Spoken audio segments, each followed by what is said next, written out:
penyakit kronis atau autoimun yang terkontrol dapat mengikuti panduan imunisasi umum dan dengan berkonsultasi terlebih dahulu pada dokter penanggung jawab pasien sebelumnya. Jadi ini semua sebenarnya bisa divaksin. Jadi perlu diingat Bapak Ibu sekalian, vaksin ini bukan menyebabkan orang jadi kebal, tapi menghindari efek samping terburuknya, itu sampai menyebabkan kematian. Ya.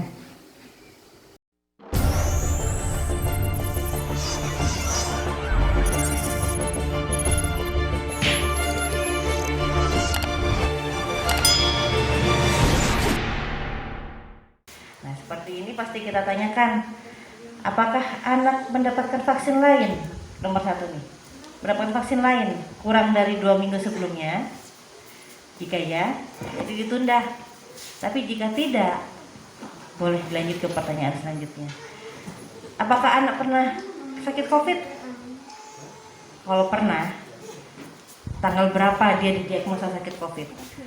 Kalau seandainya di swab tanggal 1 Februari, dia itu bisa dilakukan vaksin COVID-nya 1 bulan setelahnya kalau gejalanya ringan atau OTG. Tapi kalau berat ditunda sampai 3 bulan, bukan tidak diberikan. Kemudian kalau yang kontak dengan pasien COVID juga ditunda, tidak diberikan saat itu juga. Tapi nanti kami tanyakan kapan kontak dengan pasien COVID, seperti itu. Terus apakah pada saat hari pelaksanaan itu anak-anaknya sakit demam, batuk, pilek, kecapean, pusing, gatal tenggorokan, itu pasti ditanyakan. Terus apakah 1 minggu terakhir anaknya ini pernah masuk rumah sakit sampai kejang, susah nafas, punya darah tinggi, punya perdarahan. Nah, terus apakah anak ini mempunyai penyakit gangguan imunitas, punya penyakit gizi buruk, HIV atau kanker gitu, atau punya gangguan jantung, atau pernah dalam proses pengobatan dengan dokter spesialis dengan menggunakan obat dengan waktu yang panjang, itu bisa dibawa ke waktu vaksinasi, bisa dibawa obat-obatnya. Nanti kita lihat bagian vaksinator pasti lihat obatnya apa aja yang diberikan, apakah ini layak divaksin atau tidak layak divaksin. Kemudian ditanyakan lagi, apakah anak-anak Bapak Ibu sekalian punya sakit alergi? Alergi ini banyak, ada alergi makanan, ada alergi obat-obatan, alergi benda yang lainnya. Ditanyakan, kalau saat pelaksanaannya sedang mengalami alergi, kecuali alergi pagi ya Bu ya, alergi dingin itu tidak apa-apa, itu bisa divaksin. Tapi kalau alergi sampai gatal-gatal seluruh badan atau sampai sesak, itu ditunda. Terus apakah anaknya mempunyai gangguan pembekuan darah, itu juga pasti kami tanyakan. Dan juga biasanya apakah biasanya pasti ibu bapak tanya, anak saya punya asma. Nah, yang mendiagnosa itu asma itu siapa? Kalau dokter, kontrolnya kapan terakhir kontrol ke dokternya, kapan terakhir kumat, itu pasti kami tanyakan juga. Nanti semua unek-uneknya waktu pada saat pelaksanaan vaksinasi bisa ditanyakan langsung pada saat screening ya. Nah, kalau semua itu lolos, jadi anak Bapak Ibu sekalian bisa divaksin. Jadi ini 10 kondisi anak yang tidak boleh menerima vaksinasi COVID, diantaranya defisiensi penyakit autoimun yang tidak terkontrol. Tahu penyakit autoimun dari mana? Dari kontrol ke dokter spesialis. Kalau bisa, bawa surat pengantar dari dokter spesialis yang menyatakan diagnosanya itu apa ya. Terus punya sakit saraf, lumpuh saraf. Terus pasien anak yang mengalami kanker, yang sedang menjalani kemoterapi atau radioterapi. Kemudian anak yang sedang mendapatkan pengobatan jangka waktu yang panjang. Anak yang saat kejadian saat mau divaksinasi itu demamnya lebih dari 37,5, itu tidak boleh, itu ditunda dulu.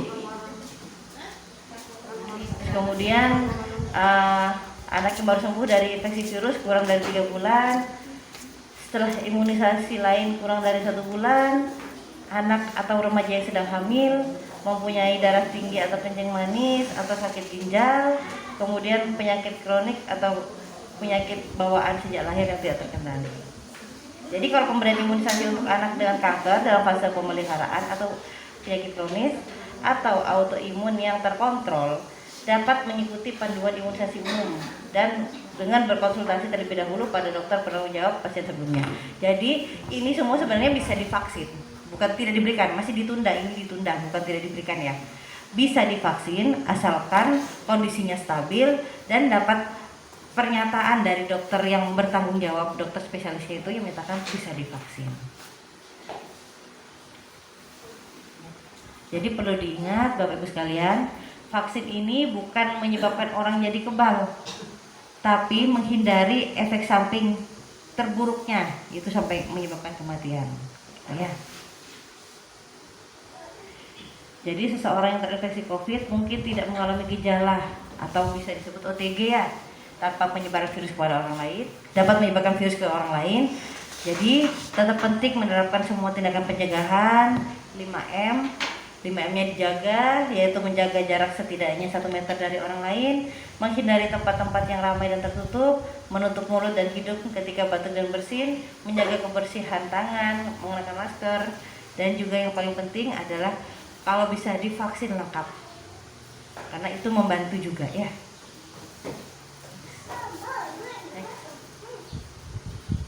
Tetap lakukan protokol kesehatan, pola hidup sehat setelah divaksinasi untuk membantu mengoptimalkan efektivitas dari vaksin. Ingat, vaksinasi ini antibodi yang terbentuk itu bukan langsung habis disuntik langsung membentuk antibodi, tapi butuh waktu semuanya. Tergantung dari imun tubuh pasien atau anak itu sendiri. Terima kasih. Ini ada foto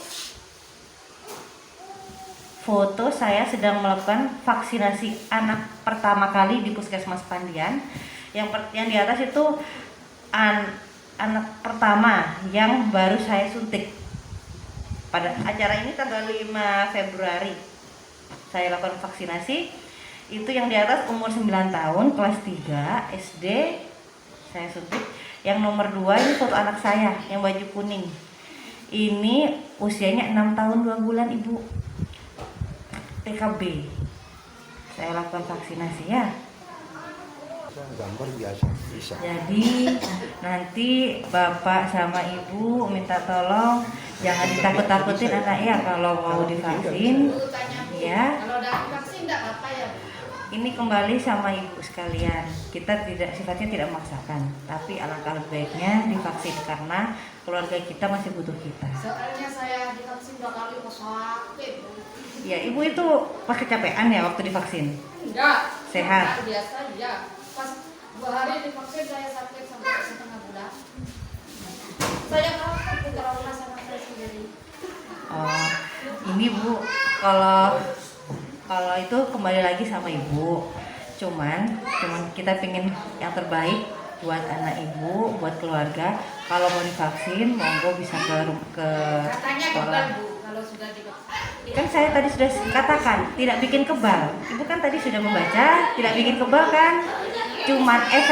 Cuman kalau seandainya kena COVID tidak sampai efek sampingnya yang sampai meninggal itu Bu. Soalnya pengalaman saya pribadi, almarhum suami saya meninggal terkontak dari anak-anak saya. Saya pribadi waktu itu masih COVID awal-awal Ibu. Masih belum ada vaksinasi kan? Penularan itu bisa dari mana saja. Saya ingin menjaga keluarga kita tidak kehilangan itu momen-momen bisa berkumpul dengan keluarga. Saya sayang Bu, maksudnya takut. Iya, anak-anak memang tidak ada gejala. Rata-rata terutama yang saya alami, anak saya tidak mengalami gejala. Suami saya sehat, gendut Ibu sehat. Pas mungkin karena kecapean tertular dari anak saya sampai meninggal. Itu yang saya inginkan, semoga tidak terjadi sama keluarga yang lainnya. Kalau mau mikir efek sampingnya, pasti ada efek sampingnya awalnya. Habis disuntik kan kayak disuntik imunisasi biasanya kan panas ya. Nah, kalau panas itu wajar.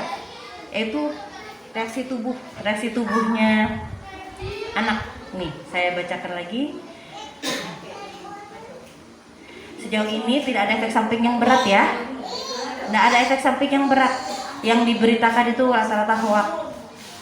yang sampai meninggal segala macam. Kayak vaksinasi awal-awal dulu banyak orang cacat apa segala macam. Nah, mungkin dari screeningnya mereka tidak lengkap, itu yang saya inginkan ya. Jadi ibu semua nggak boleh takut nih, dikabarkan banyak yang sakit sedang sampai meninggal. Nah itu nanti ditanyakan lagi, pasti kita pastikan sebelum disuntik pasti kita screening. Dan mungkin yang dikasihkan ke kita, vaksinasi yang dikasih kita beda sama yang anak. Kan kita macam-macam, ada yang Pfizer, Sinovac, AstraZeneca ya. Tapi kalau anak Sinovac, dan rata-rata kalau Sinovac tidak ada keluhan kebanyakan, makanya diberikan kepada anak.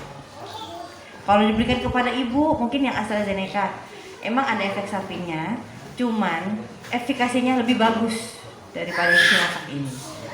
Makanya efek ke tubuhnya ibu sampai meriang segala macam. Nah, KIPI itu namanya KIPI bu, yang namanya ibu sampai sakit 2 minggu itu namanya KIPI, efek sampingnya. Suatu reaksi muncul setelah orang menerima vaksin.